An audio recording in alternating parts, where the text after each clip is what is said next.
I'm going to start with a presentation on a whole of healthcare response, looking at Peninsula Health in Victoria with Sue Williams, who is the Chief Executive of Peninsula Health. Oh, there you are, Sue. Thank you. So come on up, Sue, and I look forward to your presentation on a whole of healthcare response. Thank you.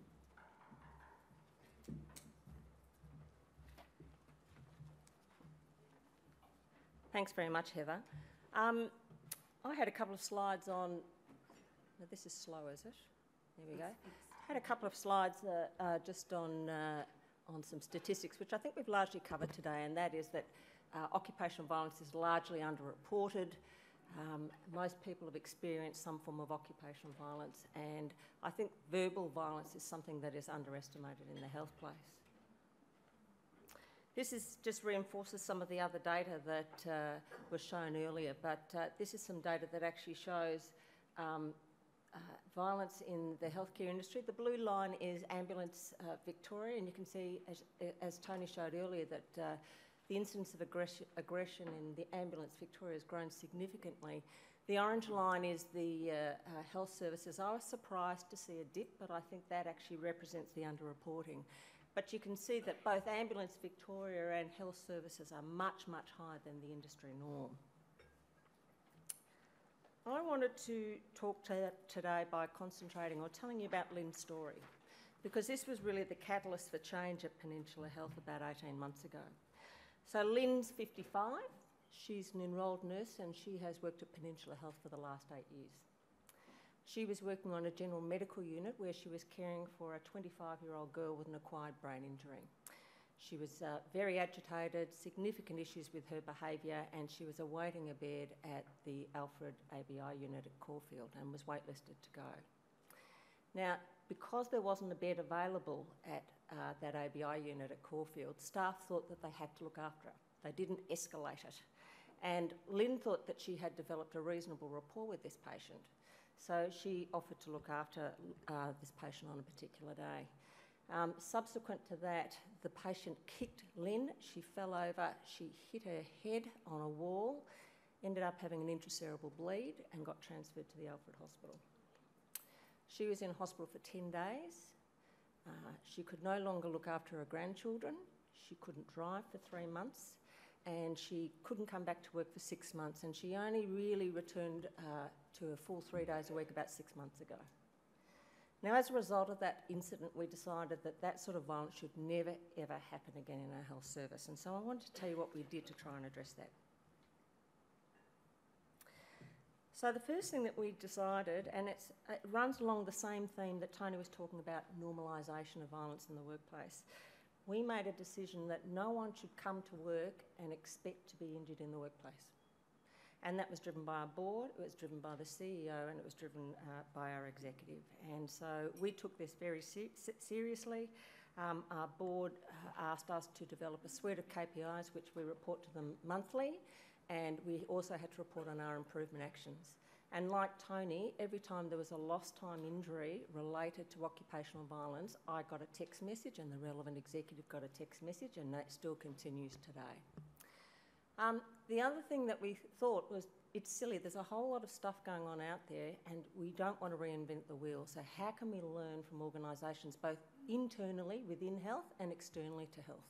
And so we looked quite broadly at how we could try and develop our strategy to address occupational violence. We set up a steering committee, which I personally chair each month, and that committee comprises myself, relevant members of the executive, a representative from WorkSafe, 2 members from the ANMF, Vic Police, frontline staff, HWA and Ambulance Victoria, and people religiously come to those meetings. And I think one of the reasons why they come to those meetings is we make sure we deliver on actions and we make sure we report back to make sure that those actions are actually making a difference. And I think that's been really important. So our strategy has really involved 6 key areas. The first thing is that we want to raise awareness amongst both staff and the community that occupational violence won't be tolerated in the workplace. The second thing that we did was we looked at environmental controls that we could implement to try and reduce the incidence of occupational violence in our health service and across our health service. We reviewed a range of policies and procedures and standardised those across the health service. We have made training in occupational violence mandatory, and 100% of our staff are now trained in occupational violence. And we developed improved monitoring and reporting. And then the final thing in relation to that, no matter how hard you try to prevent these incidents, they will still occur, and so it's very important to have support mechanisms in place to deal with that. So if we look at staff and community awareness, we've already started our campaign. We started our campaign before the official launch by the government a couple of weeks ago. And we have got television sets in all of our ward areas, and so as staff walk in, we have rolling films about our staff talking about occupational violence and the expected behaviours of both patients and visitors. The other thing that we do is we have outlined in the patient booklet when they get admitted to hospital what those expected behaviours will be, so they know from the outset what we will tolerate and what we won't tolerate. The medical staff were reluctant, but they have now agreed to develop behavioural contracts for patients, and we've actually used those. It's tricky because if the patient's not medically safe to be discharged, you can't really do much about that, but those patients that are close to discharge who are misbehaving or behaving in an inappropriate way, we would discharge. So we recently had a gentleman in his 20s who was a drug addict who had come in with appendicitis. They were watching him to see if he needed an operation, and as soon as they were aware that he didn't need it, he was out. He was discharged by the medical staff, so it does work. How many of you have PACER programs in your health services? You know what PACER programs are? So that's where you send a mental health clinician out with the police force so that you can try and de-escalate before those people come into your health service. We've now introduced a PACER Plus program because one of the significant causes of occupational violence is drug and alcohol. And so if we can send drug and alcohol workers out with either the police, and we're about to do a trial with Ambulance Victoria down at Frankston, if we can send an Ambulance Victoria, an AOD worker out with the ambulance service or out with the police, we can actually de-escalate the situation before they come into your emergency department. And so that seems to be working pretty effectively. The other thing is, as a result of our relationship with Ambulance Victoria and Victoria Police, the relationship is much stronger, and they automatically notify our ED if we're going to have a difficult patient in advance so that we can prepare before those difficult patients come to our emergency department.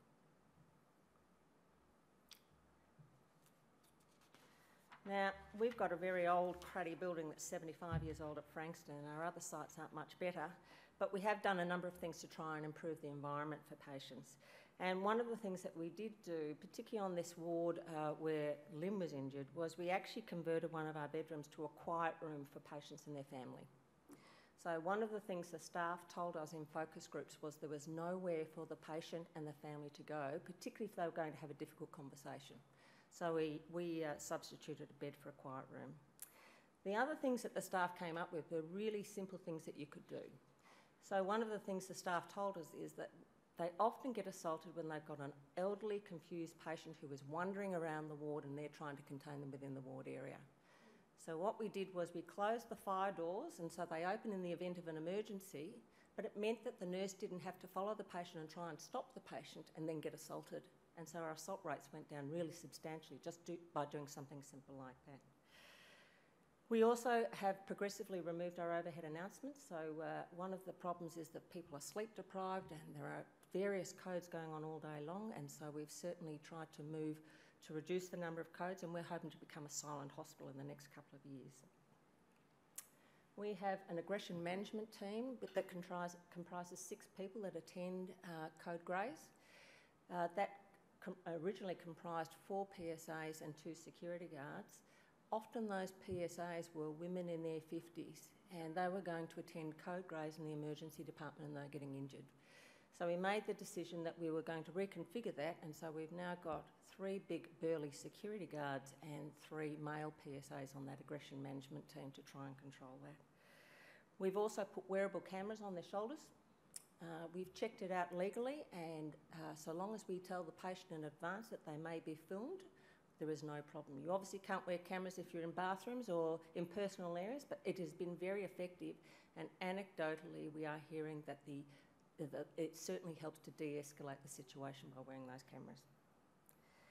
The other simple thing that we did was we had a look at the number of aggressive incidents in our subacute facilities, and they were going up. And what we found was most of those elderly patients, when they were being transferred to our subacute services, they weren't going till 4, 5 or 6 o'clock at night. So they're elderly, they're confused, they're going to a new environment, and they became aggressive.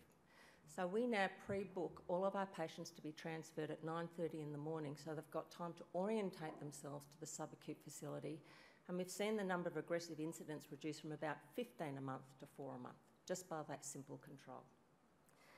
And the other thing that we've done is we've introduced duress alarms for lone workers. We did have a lone worker out in the community last year who went to attend a patient in his home, and she was attacked by a dog.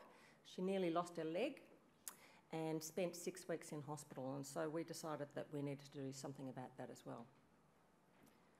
So this is the duress alarm that we use. We actually run a call service for elderly patients, so we have a service called MEPACS, which provides a personal alarm call service to 35,000 clients across Victoria. We have 65 people in our call centre that's manned 7 days a week. And we thought, why can't we use that infrastructure to provide a call service to protect our lone workers out in the community? So what we did was we adapted this alarm, and that's about the size of a matchbox. So you can either put it on your belt, or you can stick it in your pocket, or you can wear it on your lanyard if you want. And it's got a GPS tracker, so that when you're about to go into a client's home, you can push that button, and within 2 minutes you can speak to an operator on the phone, two-way conversation. But that GPS tracker knows exactly where you are, so that if you push that button, we can respond immediately. All right. Now, because we're an accredited service, we get priority with D24, so we get an immediate police response if something happens. So it's worked very successfully. The other thing, like Tony, is we were very keen to use this because we wanted to prosecute people if they injured our staff. If you have the alarm on, we can actually record that conversation that's going on through that speaker, and that can be used as evidence in court. So we think that's a really powerful thing to do and a powerful disincentive.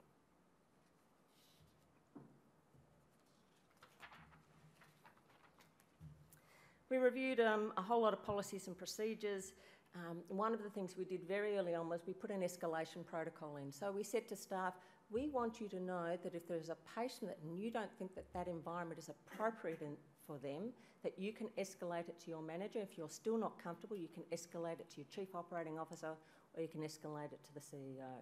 And we've used that. So we subsequently had another ABI patient that the staff were concerned about. I picked up the phone, rang up the CEO of another health service, and we managed to get that patient moved to a more appropriate environment. I talked about behavioural contracts for difficult patients. We also have not welcome notices for visitors who've been aggressive in the past. So we hand those out to people, and we manage that if we're concerned about behaviour.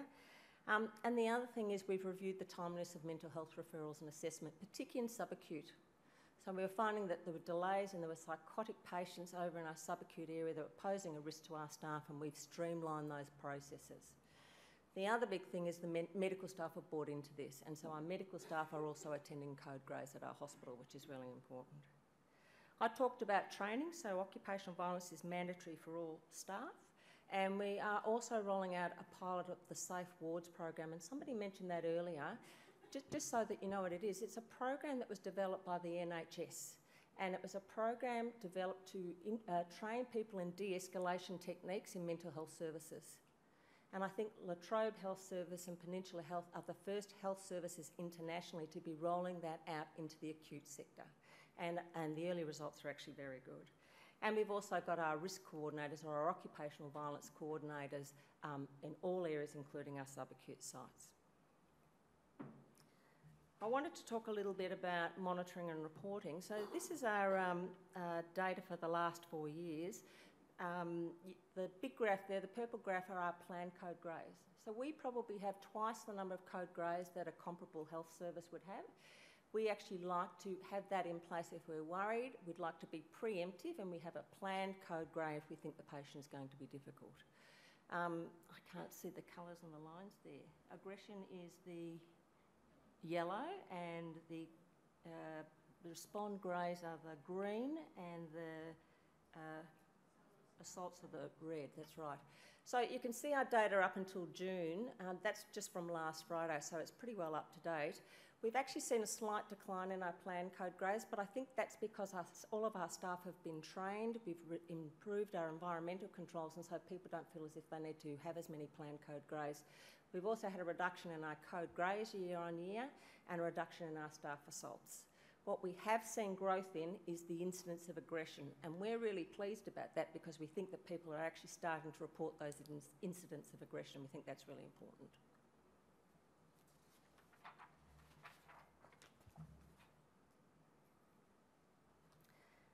Just to give you a little bit of data, so obviously we look at our lost time injuries pretty closely. We've had 29 occupational violence work cover related claims in the last 3 years, and those claims had an estimated claims cost of just under $2.5 million. Now the impact on our premium this financial year is going to be $1.5 million as a result of that. About half of that is salaries, but the other half is due to the occupational violence incidents.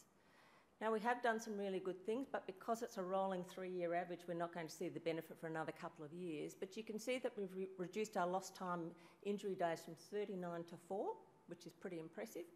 But the average days lost for those last 3 years for those people that have had an occupational violence incident is about 94 days. So you can see that they've been really serious incidents. And so that's something that we're really focusing on at the moment. Obviously, prevention's key. And any serious injuries will need a graduated return to work. This is just another graph just to show you some additional costs. There are a whole lot of costs associated with aggression, but these are costs associated with behavioural specials. So people in your wards where you're concerned and you've had to book either an extra enrolled nurse or an extra PSA to special that person because you're worried that they're at risk to themselves or they're at risk to others. And we were spending about $120,000 a month just at Frankston Hospital. Just under $1 million this year we are going to spend on behavioural specials. Now it is trending down, and I think that trend will continue because staff are feeling more comfortable that they're trained in de-escalation techniques, and we've improved our environmental controls. But you do need to go back and have a look at it because it's worth the investment to try and reduce the cost of your agency specials for patients with behavioural concerns. So as I said, no matter how hard you try, you will still have some incidents, and so it's important to have the right support services in place. We have a post-incident response staff, we have a post-incident support service that we use. It's actually outsourced, but it's very responsive, and we make sure that they address both the physical and the psychological injuries of any individual that's injured in the workplace. The other thing that we take very seriously is every occupational violence incident we review at a senior executive level every Monday morning, and it's reviewed by the board every quarter because we want to make sure that we learn from those events and we don't have that happen again. And obviously you want to have a detailed return to work plan for those staff who are injured, and we work very closely with the staff to try and get them back. So in summary, occupational violence is a really complex issue, and it needs to be led by the CEO and the board. I totally reiterate what Tony said earlier. It really does need to be led from the top. As said earlier on, it's a multifaceted strategy. There needs to be a clear message led by everybody at the top that no staff member should expect to be injured when they come to work. There needs to be a serious commitment to addressing the underlying issues from both a time and a resource perspective. Don't reinvent the wheel. There's lots of learnings to be had out there, and make sure that you learn from every incident so that it doesn't happen again. The only other thing that I would say is one size doesn't fit all. So don't think that you can just adapt this strategy and just roll it out. You will need to tailor it to your own individual health services. So I might leave it there and open up for questions. Thank you, Sue, very much. Let me invite questions from the floor or from our video conference participants. Over the back there, thanks. Hi, Sue. Will from Northern Health. I'm really interested in hearing more about the post-incident support program. Is that something that's an internal system, or are you using an external provider for that? We use an external provider, just because I think the staff, particularly if they've got a psychological injury, they want it to be discreet and they want it to be separate from the health service. but they're very responsive, and we work very closely with them to try and get each staff member back to work. Thanks very much, Sue. It's Vika Swadva from Benalla Health and Eastern. I'm interested to know how you've been able to police and how effective has it been for the not welcome visitors? It's tricky, but we have done it. So just recently we had a family that were not good. We warned them about their behaviour in the first instance, and we told them that if they didn't continue to behave themselves, we would call the police. So we didn't want to use our security guards, we didn't want to put them at risk. We called the police and they were escorted off the premises, and they were given a not welcome notice as they walked off the premises. But it's difficult. What I would say is don't put your staff in the front line. We've actually made a decision at Peninsula Health that our staff will not be policing the non-smoking policy at our hospital, because I'm not prepared to put my staff or my volunteers at risk. Christine Kilpatrick from Melbourne Health. Thanks, Sue. Very impressive work. I thought you said medical staff attend code greys. Yes, that's right. Can you clarify that? Yeah, they are. So we've got a particular hotspot in one of our medical units, and the medical staff actually came to the focus groups with the staff, and it was their decision that they would start attending the code greys. And it's actually given them some insight into some of the challenging situations that the nursing staff need to deal with, and it's been really useful in terms of their treatment. They attend their own ward, is it? Only their own ward. Other questions? Anything coming through from... No? I think we might be done. Sue, Okay. Thank you very much indeed. There's some very consistent messages there. Please, thanks, Sue.